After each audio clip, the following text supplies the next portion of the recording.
Okay students, तो इस particular example के अंदर हमने डिस्कस करनी है प्रैक्टिस एग्जांपल्स जो मैंने आपको दी थी। उनका सोल्यूशन मैं यहाँ पे आपको प्रोवाइड करूँगी। ये सबसे पहली प्रैक्टिस एग्जांपल थी, इसको सॉल्व करना शुरू करते हैं स्टेप बाय स्टेप। यहाँ पे हमें थ्रू आउट मिल रहा है ए। ओके, इसी तरह यहाँ पे मुझे मिल रहा है बी। तो अगर यहाँ पे बी है तो यहाँ पे मिलेगा बी का कॉम्प्लीमेंट। इसी तरह यहाँ पे मुझे मिल रहा है सी, ये इस पॉइंट पे सी मुझे मिल रहा है। इसी तरह यहाँ पे अगर ए आ रहा है तो इस पॉइंट के ऊपर मुझे मिलेगा ए का कॉम्प्लीमेंट। और जो ये दूसरी वैल्यू है यहाँ पे मेरे पास आ रहा है बी। मेरे पास स्पेस की वजह से थोड़ी सी वैल्यूज ऊपर नीचे हो रही हैं। तो ये सी इसके लिए है, ये ए कॉम्प्लीमेंट इसके लिए है और ये बी इसके लिए है। और यहाँ पे हमें मिल रहा है डी। नेक्स्ट स्टेप को सॉल्व करते हैं। यहाँ पे एंड हो रहा है किस किस का, बी कॉम्प्लीमेंट और सी का। तो यहाँ पे मुझे मिलेगा बी कॉम्प्लीमेंट सी। इसी तरह यहाँ पे भी एंड हो रहा है और एंड हो रहा है सी और ए कॉम्प्लीमेंट का। तो यहाँ पे मुझे ये वाली वैल्यू मिलेगी। फिर अब यहाँ पे और हो रहा है किस किस का, ए का और साथ बी कॉम्प्लीमेंट सी।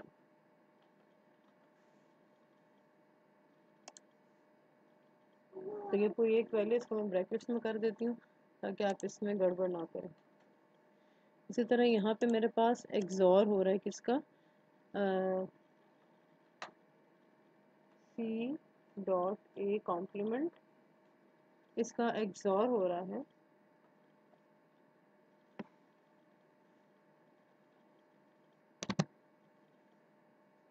डी के साथ। आप डी को भी ब्रैकेट्स में कर दें, एक्सॉर का सिंबल मैंने आपको बताया है। ओके, तो ये वाली जो वैल्यू है ये मुझे यहाँ पे मिल रही है। अब यहाँ पे और हो रहा है किसका, इन दो वैल्यूज का।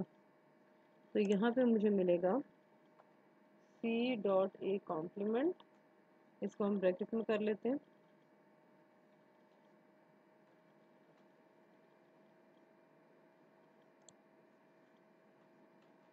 इसके साथ दूसरी टर्म है डी।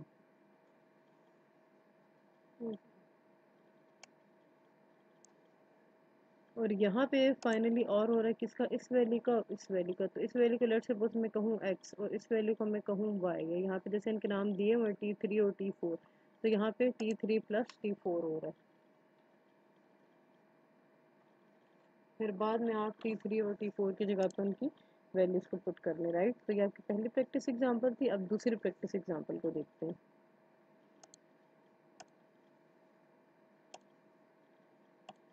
तो ये हमारे पास दूसरी प्रैक्टिस एग्जाम्पल है।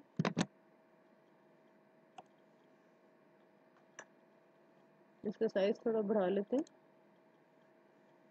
ओके, सबसे पहले जो हमारे पास वैल्यूज आ रही हैं, यहाँ पे है a1 और यहाँ पे है b। अब इनके ऊपर ऑलरेडी कॉम्प्लीमेंट्स लगे हुए, राइट। तो ऐसे भी हो सकता है कि ऑलरेडी कॉम्प्लीमेंट लगा हुआ हो, तो फिर ज़ाहिर जब दोबारा कॉम्प्लीमेंट आएगा तो उसको कैंसिल कर देगा।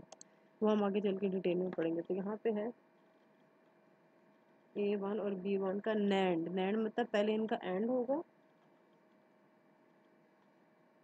और उसके बाद इस पूरे का नॉट हो जाएगा।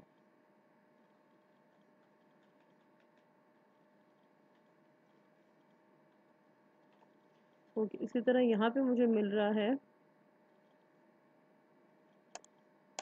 नैंड। अब यहाँ पे तीन टर्म्स है, ए नॉट है, बी नॉट का कॉम्प्लीमेंट है और साथ जो तीसरी चीज़ आ रही है यहाँ say that is x1। Output दोबारा इनपुट को फीडबैक हो रही है। तो ऐसे भी हो सकते हैं। ओके, और आगे फिर क्या हो रहा है, आप डायरेक्ट बेशक इस पूरे को पहले सॉल्व कर रहे हैं, फिर इस पे आगे फिर इन दोनों का आपस में नैंड होगा। तो लेट सपोज इसको मैं कह देती हूँ कि ये मेरे पास x है और ये मेरे पास बल्कि x हमारा इस्तेमाल हो रहा है, इसको मैं m का नाम दे देती हूँ।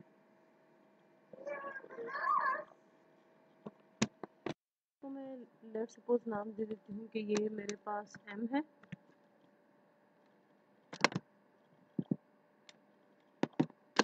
और इसी तरह इसको मैं नाम दे देती हूँ कि ये मेरे पास n है।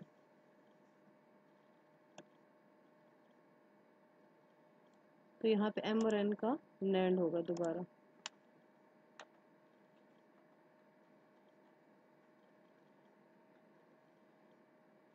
यानी m और n आपस में मल्टीप्लाई होके फिर उनका होल कॉम्प्लीमेंट हो रहा है, राइट।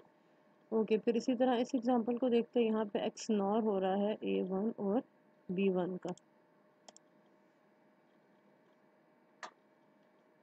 a1 का x नॉर हो रहा है b1 के साथ। इसी तरह यहाँ पे a नॉट का x नॉर हो रहा है b नॉट के साथ।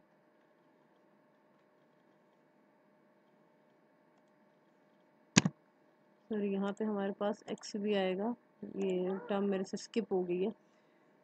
तो इसका नाम अब x1 है और इसका नाम x नॉट है, आगे इन दोनों का एंड होगा। x1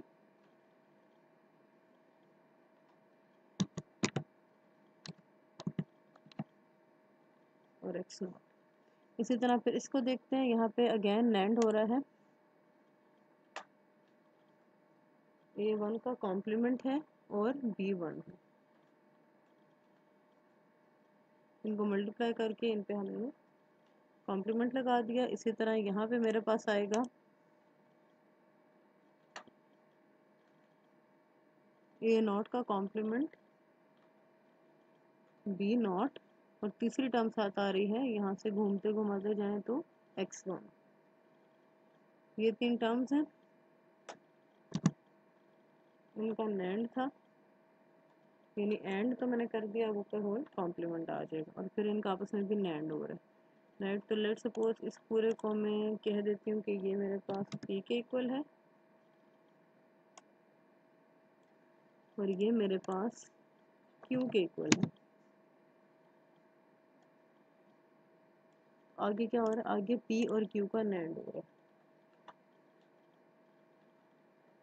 एंड किया और फिर ऊपर कॉम्प्लीमेंट लगा दी। तो ये थी आपकी एग्जांपल नंबर 2।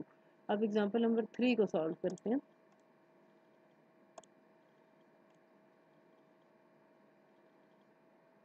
ये एग्जांपल नंबर 3 है हमारे पास।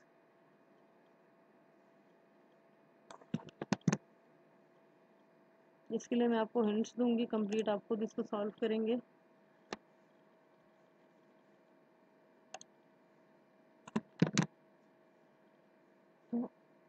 अब यहाँ पे मेरे पास a नॉट है, सॉरी यहाँ पे मेरे पास a1 है और यहाँ पे मेरे पास b1 है। ये लाइन जिस तरफ जाके सर्कल बन रहा है यानी कनेक्शन टर्मिनेट हो रहा है, इसका मतलब इन चारों में से वो वाली वैल्यू सिर्फ उसको मिल रही है। तो यहाँ पे जो पहली दो टर्म्स हैं, एक टर्म है a1 और दूसरी टर्म है b1। a1 इनका आपस में एक्सनॉर हो रहा है।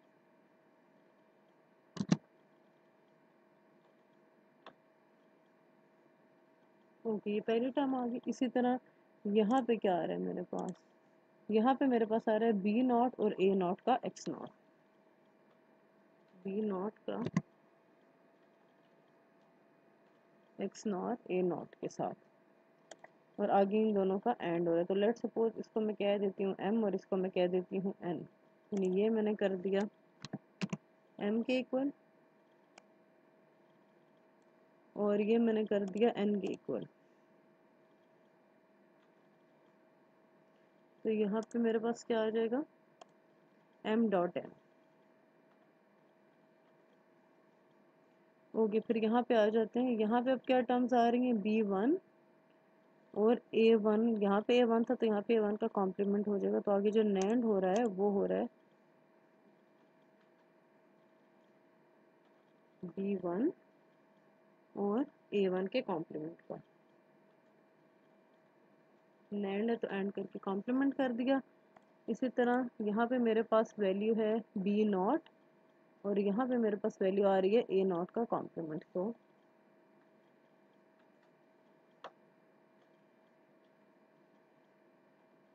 बी नॉट और ए नॉट का कॉम्प्लीमेंट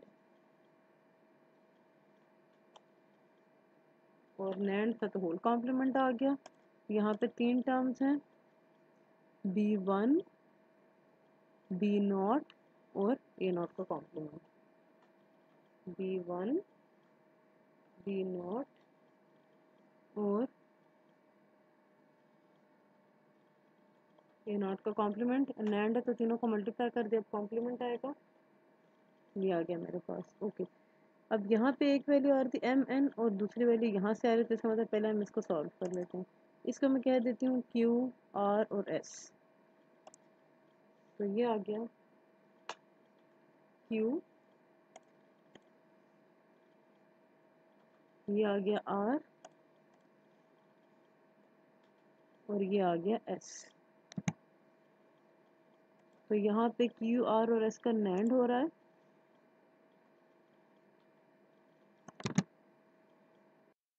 ओके, तो अब यहाँ पे क्यू है, यहाँ पे आर है, यहाँ पे एस है, इन तीनों का नैंड हो रहा था तो क्यू आर और एस का होल कॉम्प्लीमेंट आ गया। यहाँ पे एम और एन आ रहा था, बाकी ये दोनों आपस में नॉर हो रही हैं। एक जो वैल्यू है दैट इज एम एन और दूसरी वैल्यू है हमारे पास नॉर है, यानी कि पहले हम करेंगे इसका और जो दूसरी वैल्यू है वो है क्यू आर एस का होल कॉम्प्लीमेंट। ये दोनों वैल्यूज थी। अब इन दोनों वैल्यूज को हमने आपस में करना है नॉर। तो नॉर के लिए क्या होता है, और करके होल कॉम्प्लीमेंट।